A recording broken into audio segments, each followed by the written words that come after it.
nome de Jesus, amém, Pai. Amém, Pai.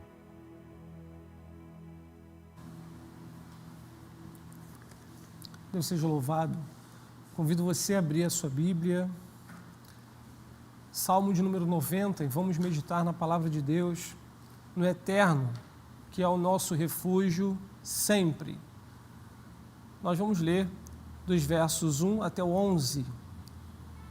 Verso 1 até o 11, e vamos fazer uma meditação nessa porção da palavra de Deus sobre o que o salmista ora, o salmo atribuído a Moisés, e o que nós podemos extrair de lição para as nossas vidas. Salmo 90, verso 1 até o 11. Vamos orar ao Senhor. Nosso Deus, nosso Pai, diante da Tua palavra, Senhor, nós nos colocamos atentos, suplicando que o Senhor fale conosco. Pelo Teu Espírito Santo, Senhor amado, abra o nosso entendimento, nosso coração, os nossos olhos, para que possamos compreender a Tua palavra. Que seja o Teu Espírito a falar conosco, que não seja homem, Senhor, mas que seja o Senhor. Suplicamos por misericórdia em Cristo Jesus, nosso Senhor. Amém. Nos diz assim, Salmo 90, verso 1 até o 11. Senhor, Tu tens sido nosso refúgio, de geração em geração. Antes que os montes nascessem e se formassem a terra e o mundo, de eternidade a eternidade, Tu és Deus. Tu reduzes o homem ao pó e dizes, tornai filho dos homens. Pois 1000 anos aos Teus olhos são como o dia de ontem que se foi, como a vigília da noite. Tu os arrastas na torrente, são como um sono, como a relva que floresce de madrugada. De madrugada viceja e floresce, à tarde murcha e seca. Pois somos consumidos pela Tua ira e pelo Teu furor conturbados.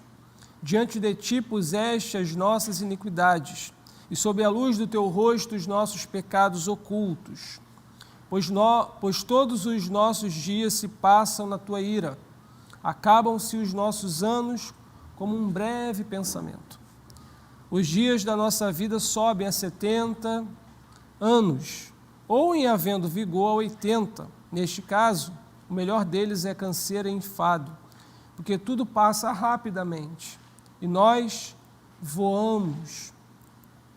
Quem conhece o poder da Tua ira e a Tua cólera, segundo o temor que Te é devido? Uma pergunta. E fica no ar, então, uma resposta. Quem conhece o poder da ira do Senhor, a cólera, o pavor que pode advir à medida que Deus se ira. Esse texto, ele fala ao nosso coração hoje ainda, nesses dias de pandemia que temos atravessado. A pandemia ainda não acabou, os números são assustadores, em torno de 14 milhões no mundo todo que foram contaminados com o coronavírus, mais de 600 mil mortos no mundo todo. No Brasil, os números dão conta de 2 milhões de contaminados com 72 mil mortos. Algo que nos choca, algo que causa pesar em nós, pelas famílias enlutadas, pelas pessoas que foram afetadas por esse vírus, e nós ainda estamos no meio da pandemia. Os números continuam crescendo, e é algo que nos causa espanto, e muitas vezes uma sensação de insegurança. A gente busca geralmente um local de abrigo, de refúgio, normalmente a nossa casa, na expectativa de que ali estejamos seguros, com todos os protocolos de segurança quando a gente sai, né? O uso do álcool em gel, toda aquela situação de higienização com sabão, quando a gente vai à rua ou local público, com máscara, e afastamento físico, né? E mesmo assim, não é garantia de que nós ficaremos seguros ou não iremos contrair esse vírus. É possível que, de fato, mesmo com todo esse cuidado, ainda assim, muitos de nós sejamos contaminados. Há uma busca pelos cientistas do mundo todo pela vacina, há muitas informações, e às vezes a gente fica no meio disso tudo, assistindo as reportagens, e isso vai enchendo a nossa cabeça, isso vai afetando também o nosso emocional. E a sensação de insegurança, às vezes, nos abate, e a gente fica pensando, né? E agora? E agora? Onde que está a segurança? Onde que está nosso refúgio? Quando nós pensamos em relação a Deus, a nossa vida espiritual, a nossa espiritualidade, né? A gente precisa confiar, a gente precisa crer numa segurança que é plenamente garantida e estável. Ela não tem variação, não tem sombra de mudança. E o texto, ele fala exatamente isso. Quando Moisés, esse texto é atribuído a Moisés, o salmo que, na divisão dos salmos, existem livros, né, que compõem um número de salmos. O Salmo 90, ele dá abertura ao quarto livro, chamado Saltério, né, dos Salmos. E esse quarto livro, começando com o Salmo 90 e vai até o Salmo 106, são coletâneas de salmos que têm em comum temas que os salmistas, os textos, os poemas, as orações, elas geralmente são compostas ou foram compostas de uma forma que se invocasse a Deus e lembrasse dos livramentos, das bênçãos que esse Deus maravilhoso concedeu no passado, ou seja, avivando a mente do poder de Deus em relação ao passado e que esse mesmo Deus não mudou.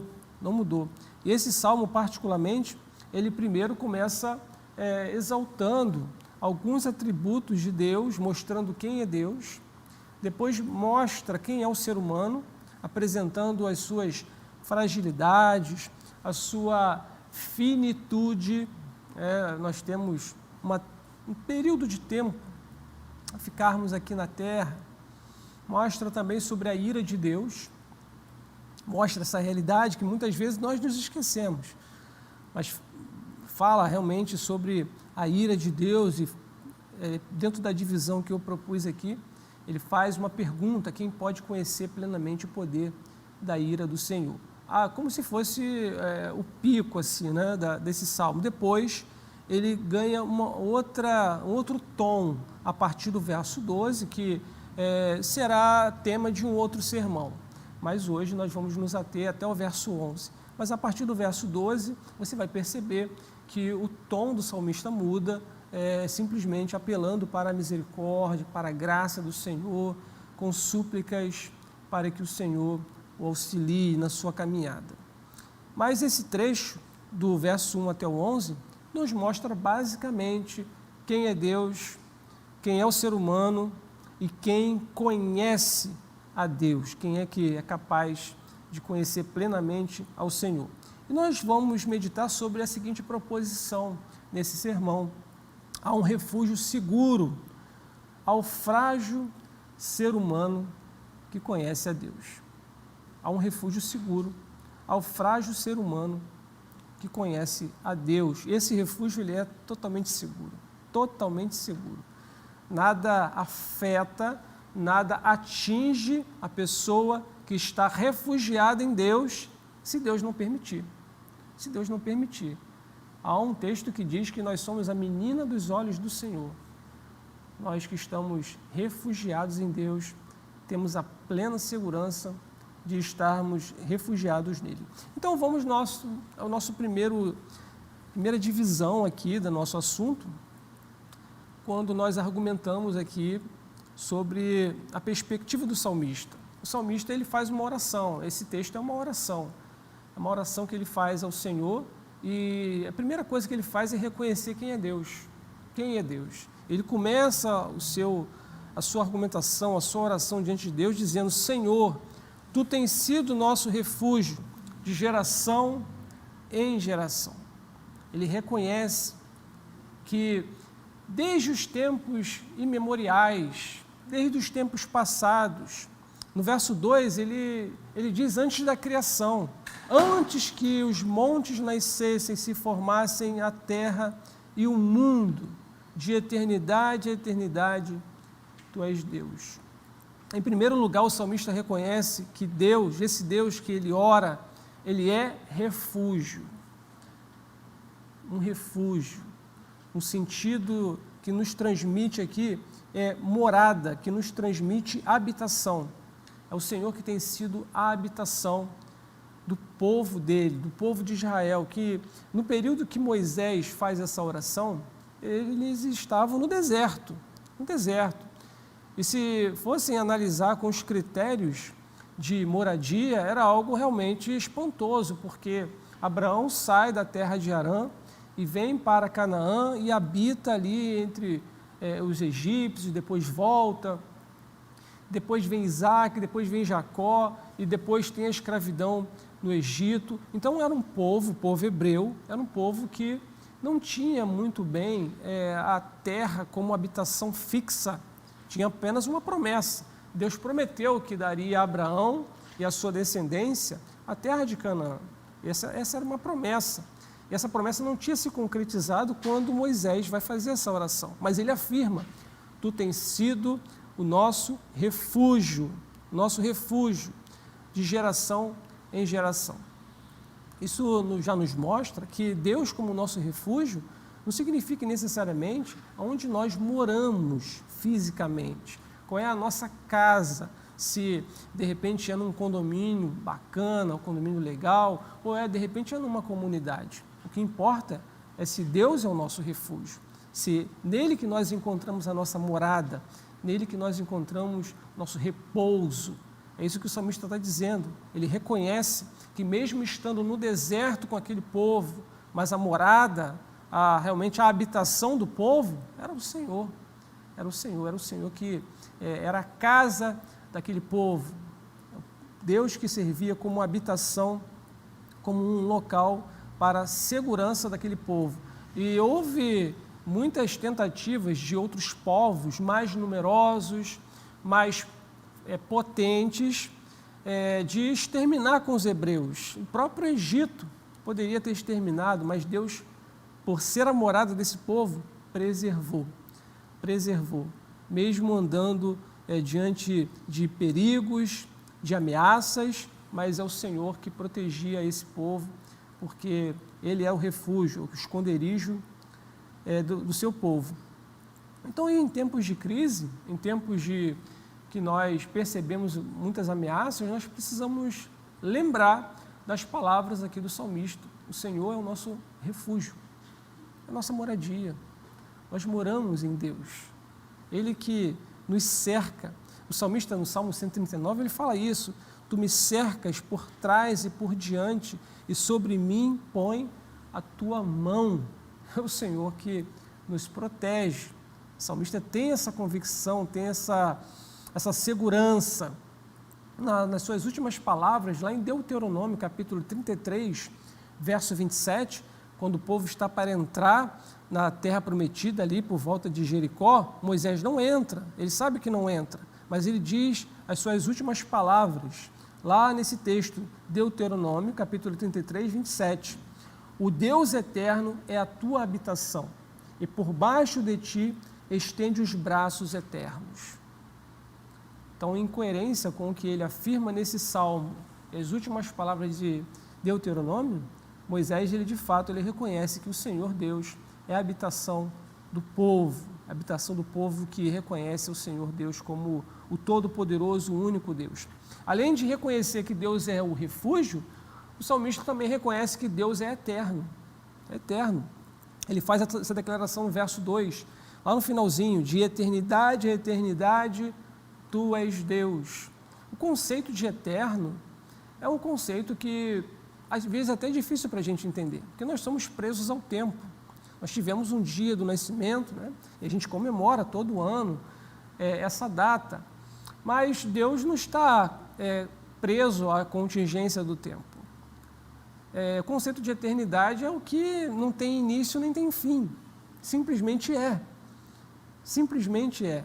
E o salmista reconhece esse atributo de Deus. Ele é eterno. Deus é eterno. De eternidade a eternidade, tu és Deus. É por isso que essa morada, esse refúgio para o povo de Deus, que é o Senhor Deus, é um refúgio seguro. É um refúgio que não se abala com o tempo. Por isso que nós podemos afirmar com toda segurança, nosso Deus é fiel, fiel, porque Ele é eterno, Ele não muda, é o mesmo Deus do passado, onde esse povo foi alcançado pela revelação de Deus, e é o mesmo Deus de hoje, Ele não mudou, Ele permanece o mesmo. A eternidade dEle é maravilhosa, e por isso que Ele dá aqui um exemplo, pois 1000 anos aos teus olhos, aos olhos do Senhor Deus, são como o dia de ontem, que se foi. Você lembra do que aconteceu ontem? Tem pessoas até que falam, não lembro nem que eu comi no almoço. A pessoa esquece, mas Deus, 1000 anos para Ele foi como o dia de ontem que se passou, diz no verso 4, e prossegue como a vigília da noite. Vigília eram 4 horas, né? A noite eram divididas em vigílias. Então, você tem ali um período de vigília curto, um período da noite, como aquilo que se passou para Deus, aquilo 1000 anos. Você imagina só isso? Em torno de 6 horas atrás, é como se o Espírito Santo estivesse descendo lá em Jerusalém ainda. Para Deus está tudo patente. Ele consegue ter a visão e a percepção de tudo, em todo o tempo. Por isso que é muito difícil para a gente entender, a gente conectar isso na nossa percepção, a eternidade de Deus. Mas é interessante que o Espírito Santo que nos habita vai implantando a eternidade em nós.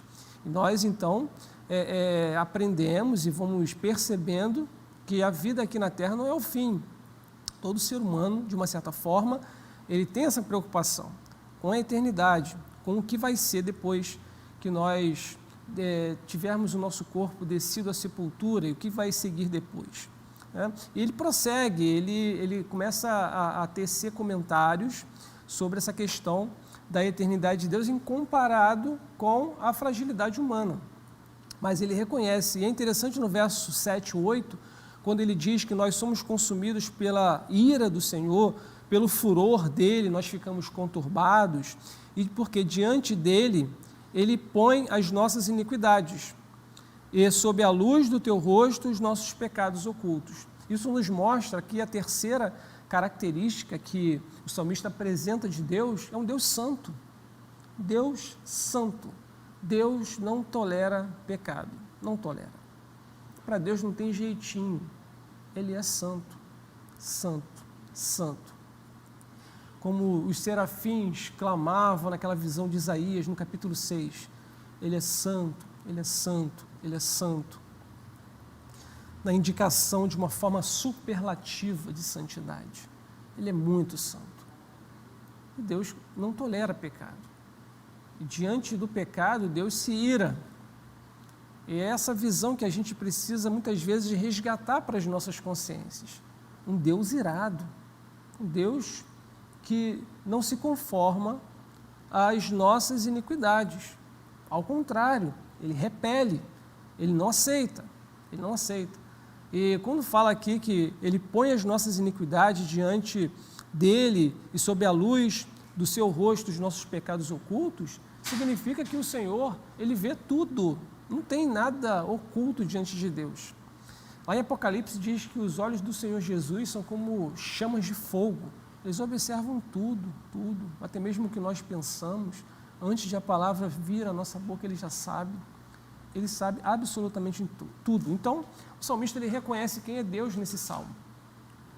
Atributos que pertencem ao Senhor Deus, como o seu refúgio, como um Deus eterno e como um Deus santo. E ele não para por aí. Agora ele vai fazer uma comparação, depois de ele reconhecer quem é Deus na sua oração, ele reconhece quem é o ser humano. Ele começa a tecer comentários, quem é o ser humano. No verso 3, ele já começa a estabelecer quem é o homem, quem é o ser humano. Tu reduzes o homem ao pó e dizes, tornai filhos dos homens. Ou seja, ele reconhece o caráter mortal de cada um de nós. Moisés reconhece que o ser humano morre. Nós morremos. Nós morremos. Às vezes a gente não tem essa percepção, não é? Parece que às vezes nós vamos viver 1000 anos e muitos ainda abusam da saúde, tendo uma vida desregrada, consumindo drogas, entregando a sua vida a perigos, muitas vezes desnecessários, achando que vão viver 1000 anos, né? Mas o texto vai dizer aqui que nós somos mortais. Nós somos mortais. Do pó viemos e ao pó nós retornaremos. Nós precisamos ter a consciência disso. Vai chegar um dia em que nós tombaremos e desceremos à sepultura. Nós somos pó. Muita gente não gosta desse assunto, né? Mas é bíblico e nós precisamos pensar sobre isso, entender que a nossa vida tem uma limitação aqui na Terra.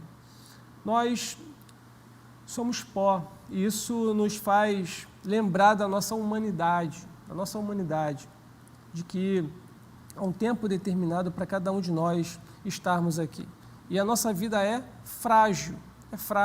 Além de reconhecer que nós somos mortais, por implicação lógica, o salmista reconhece que nós somos frágeis.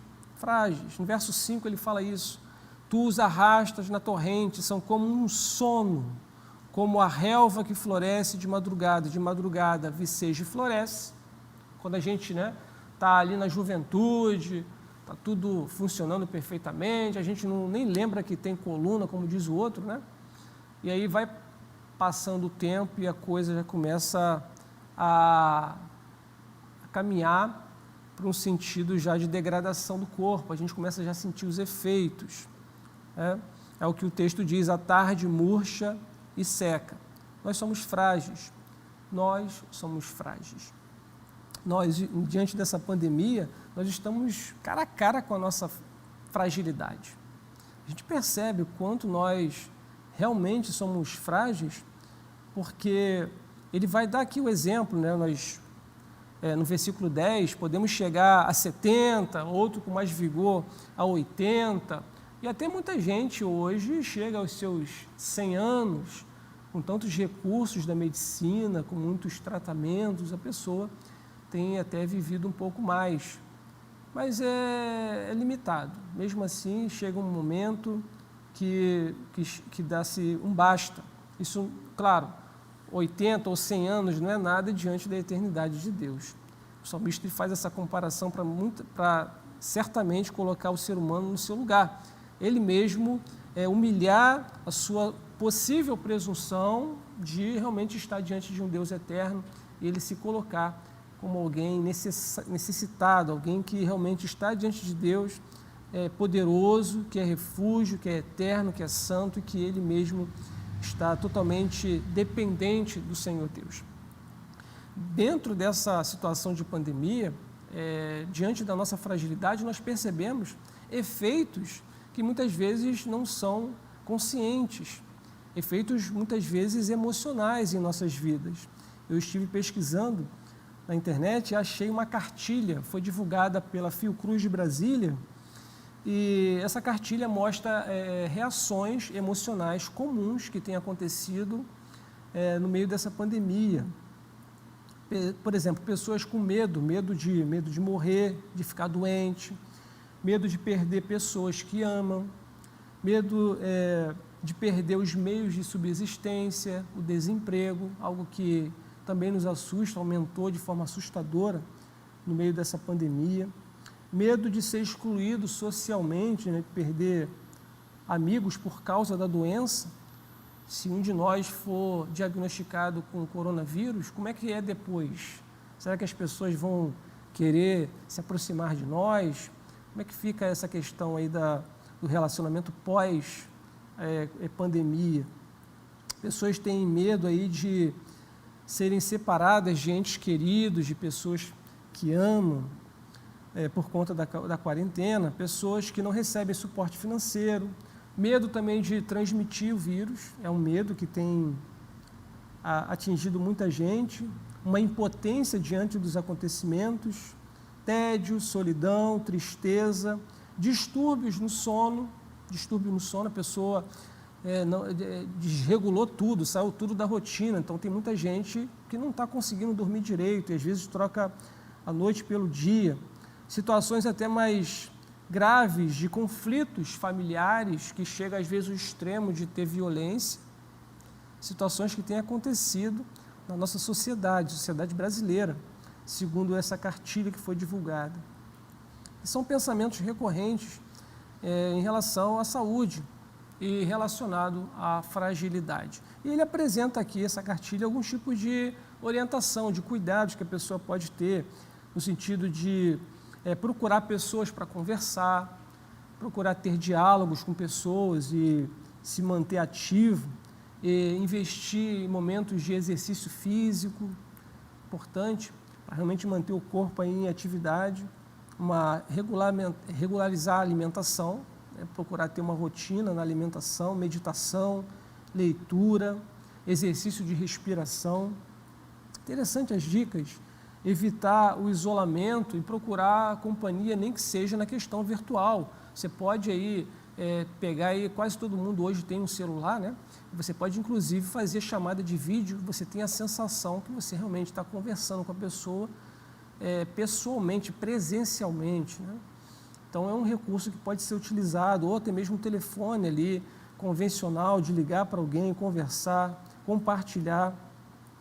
Na questão de informações também, a cartilha orienta a buscar fontes confiáveis, porque às vezes a gente quer ouvir todas as notícias de todos os canais e vai apresentando uma situação de pânico, né? A pessoa vai tendo ali um pânico, uma percepção de que o mundo realmente está um caos. E indica também estimular o espírito solidário, no sentido de ajudar pessoas. Nós temos aí, por exemplo, circulando entre os grupos, né, de WhatsApp, questões relacionadas à necessidade de irmãos, de bancos de alimentos. Você encontra certamente alguma forma de você ajudar e exercer, então, essa questão da solidariedade. Você vê que é uma cartilha divulgada pela Fiocruz de Brasília, que mostra ali dicas para a pessoa ter um pouco de alívio no meio dessa pandemia. Mas o fato aqui, para o nosso assunto, é que nós somos frágeis. Nós somos muito frágeis diante de um vírus tão minúsculo, né, visto sob microscópio, está causando essa confusão no mundo todo. E, mais uma vez, o salmista recorre à percepção da natureza e, além de perceber que nós somos mortais e frágeis, nós somos pecadores. O salmista lembra que nós somos pecadores. No verso 8, ele fala isso: diante de ti puseste as nossas iniquidades. Nossas iniquidades. E pelo teu furor conturbado, ele reconhece a natureza pecaminosa do ser humano. Quando eu e você estivermos nos sentindo assim, sabe, bem potentes, com alguém que parece algum tipo de rei, a gente pode dar uma passeada nesse texto, Salmo 90, a partir do versículo 2, e a gente vai lendo aí em diante até o 11, e nós vamos perceber que, na verdade, nós não somos essa coisa toda, não. Nós somos pó, nós somos frágeis, somos pecadores. E temos que lidar com a ira de Deus. Com isso, irmãos, eu e você ficamos encurralados. O que a gente vai fazer agora? Diante de um Deus tão poderoso, tremendo, eterno, que é refúgio, mas ele também se ira, que não se conecta com o pecado, que ele percebe, ele aceita. Nos resta conhecer, nos resta nos aproximar de Deus para conhecê-lo. E aqui apresenta-se para nós um grande desafio, O salmista, ele reconhece que quem conhece a Deus, quem tem a capacidade de conhecê-lo plenamente, então pode desfrutar das bênçãos que depois serão descritas a partir do verso 12. Mas eu quero me deter aqui nesse ponto, no verso 11. Quem conhece o poder da tua ira? Você sabe o que é a ira de Deus? Você conhece o que é a ira de Deus? A gente às vezes imagina Deus um velhinho barbudo, bonzinho, né, como se fosse um vovô, ou a ideia de repente de um Papai Noel que tem presente para nos dar. Dificilmente às vezes a gente imagina o Deus irado. Deus irado. Mas o povo de Israel sabia quem era o Deus irado. Aí Números, texto lá de Números, a partir lá do capítulo 16, narra a história de Corá, Datã e Abiru. Eles vão ter uma rebelião contra a liderança de Moisés. E aquilo causa uma repulsa na comunidade e no próprio Deus.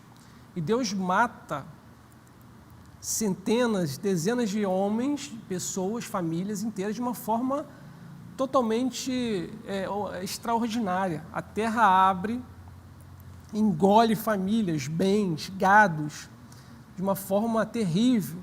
Depois desce fogo do céu e consome mais de 250 homens. Isso tudo porque Deus ficou irado com pecados que talvez eu e você achamos que coisa de só menos importância. Mas Deus ficou irado.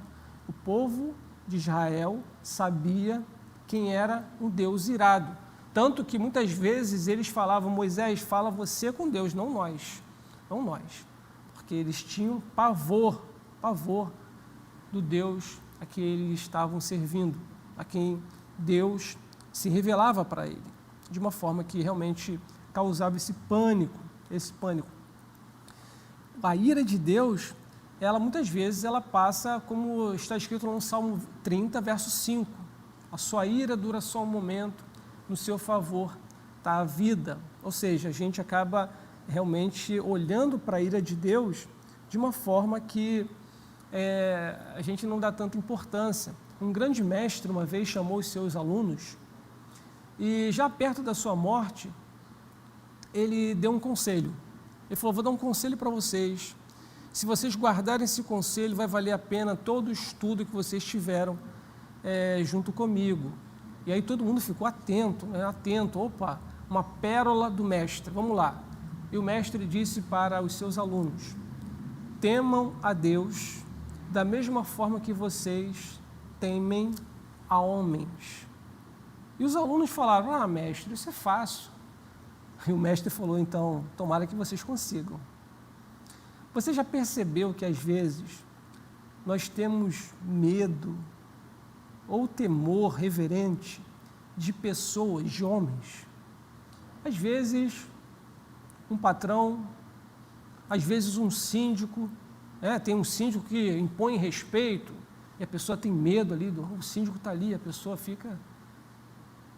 Em relação a Deus, parece que a gente esquece que Deus contempla tudo, vê tudo e que Ele se ira. Isso seria suficiente, irmãos, para eu e você ficarmos paralisados, e não praticarmos coisas que desagradam ao Senhor, porque Ele fica irado, Ele se ira. O Salmo verso 7 diz que nós somos, diz o salmista no verso 7, somos consumidos pela tua ira e pelo teu furor, que aqui no verso 11 é chamado de cólera. Ele fica furioso. Pelo seu furor, nós ficamos conturbados.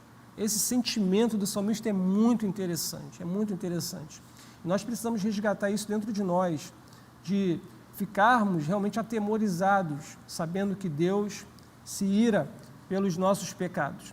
Mas como compreender o temor que vem, esse medo que vem com a ira de Deus? Como é que nós podemos compreender e então alcançar esse conhecimento que o salmista apresenta? Nós temos no livro de Apocalipse, por exemplo, lá no capítulo 16, as chamadas 7 taças da ira de Deus que serão derramadas sobre as nações. Nessas taças da ira de Deus, eu vou apenas citar aqui algumas características dessa ira, fala sobre úlceras malignas, fala sobre o mar tornado em sangue, fala sobre o sol queimando pessoas, fala sobre dores sendo espalhadas entre as pessoas, fala sobre a água sendo, o mar ficando seco, ou seja, secando águas, fala sobre a presença de relâmpagos, vozes e trovões, terremotos e chuvas de pedra. A visão que o apóstolo teve na ilha de Patmos sobre as 7 taças da ira de Deus é algo terrível. Assim, algo para filmes hollywoodianos, né? Aquelas cenas de filmes terríveis. E está sendo ali desenhado, né, descritas para efeito da pessoa entender que o cálice da ira de Deus é terrível e nenhum ser humano pode tomar. E é aqui que eu gostaria de me deter, e basicamente é o ponto central da nossa conversa, porque alguém experimentou a ira de Deus em toda a sua intensidade. Nosso Senhor Jesus, quando ele estava no jardim do Getsemane, momentos antes da crucificação, ele fez uma oração ao Pai. E a oração que ele fez foi: Pai, se possível, passa de mim esse cálice. Que cálice é esse que Jesus pediu a Deus para, se possível for, afastar dele? É o cálice da ira de Deus. E Jesus teve medo.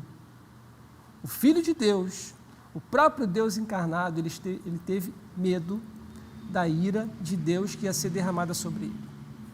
Não foram espinhos, chicotadas no seu corpo, claro que ele sofreu, mas o seu maior pânico era sobre a ira.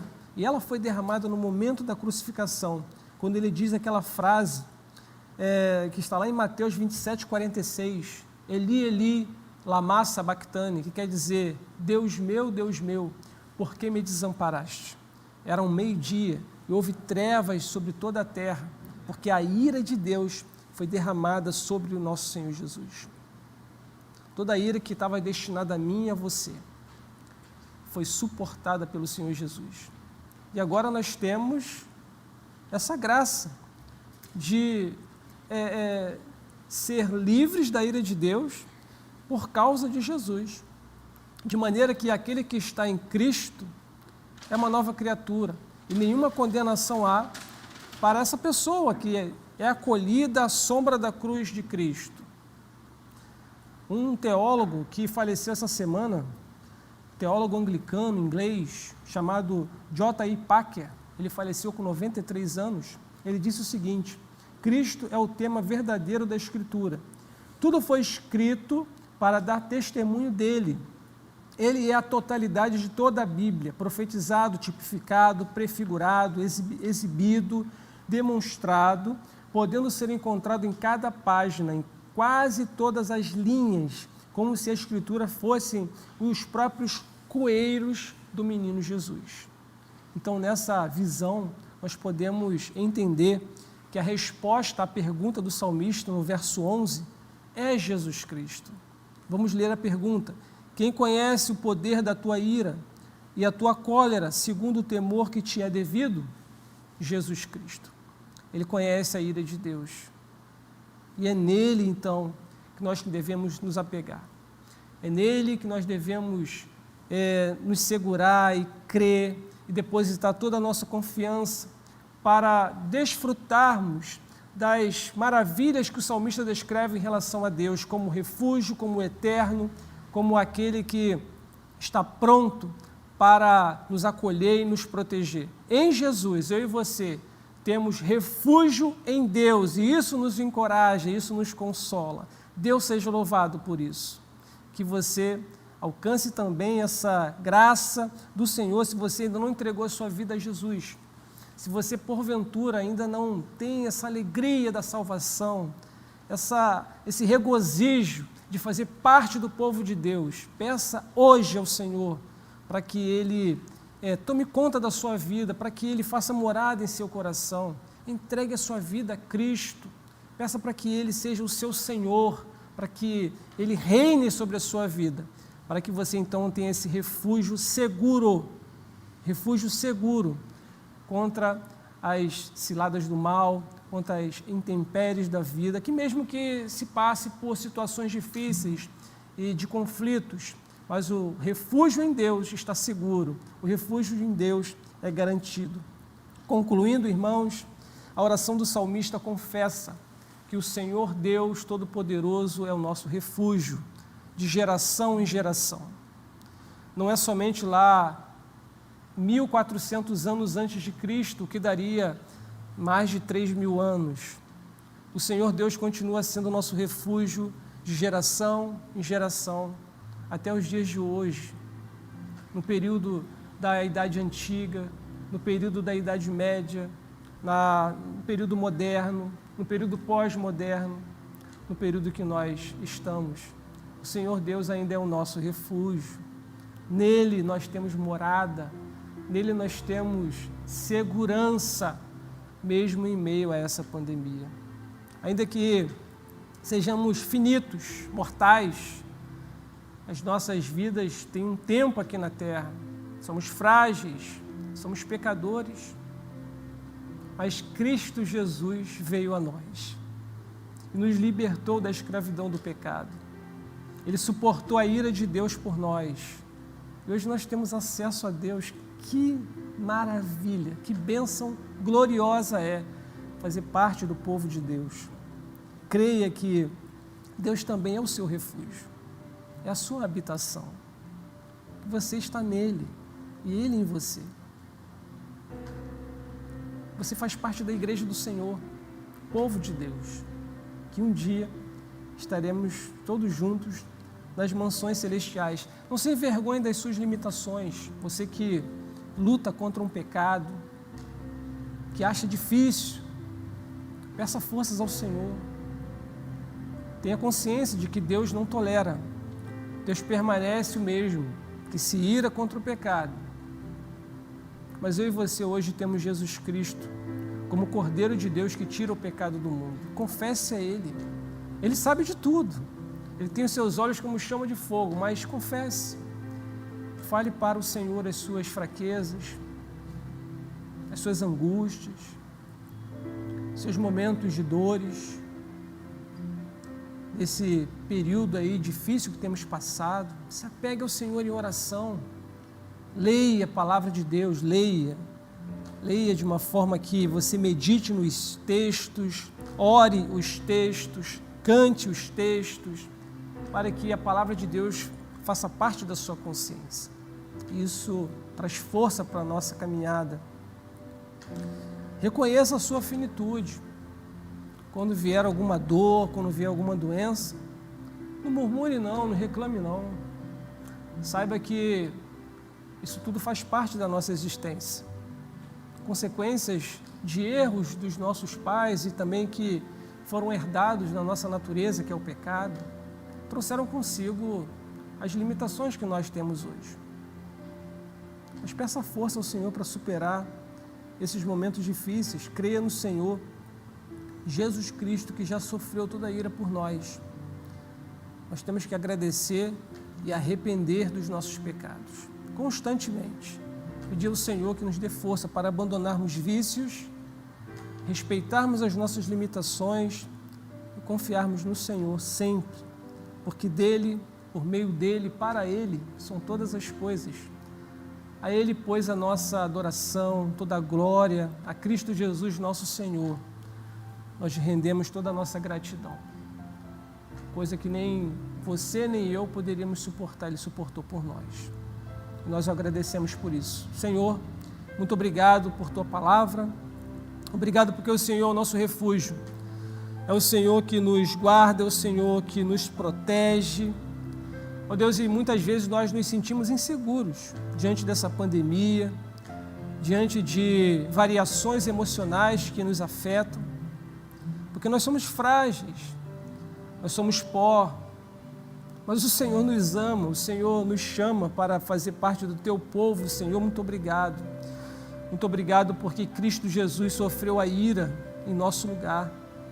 e nos traz salvação, nos traz compaixão, nos restaura a alma, nos permite ter uma nova vida, Senhor, e até mesmo te chamar de Pai, nosso Abba.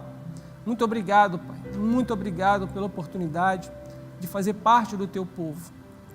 Ajude-nos, ó Deus amado, a abandonarmos pecados que Te entristecem, causam ira, mas permita, Senhor amado, que no temor da Tua ira, nos afastemos do mal e passemos inclusive a odiar pecados e amar o que o Senhor ama, amarmos a santidade do Senhor e nos parecermos mais com Cristo Jesus, que é o propósito para o qual o Senhor nos chamou.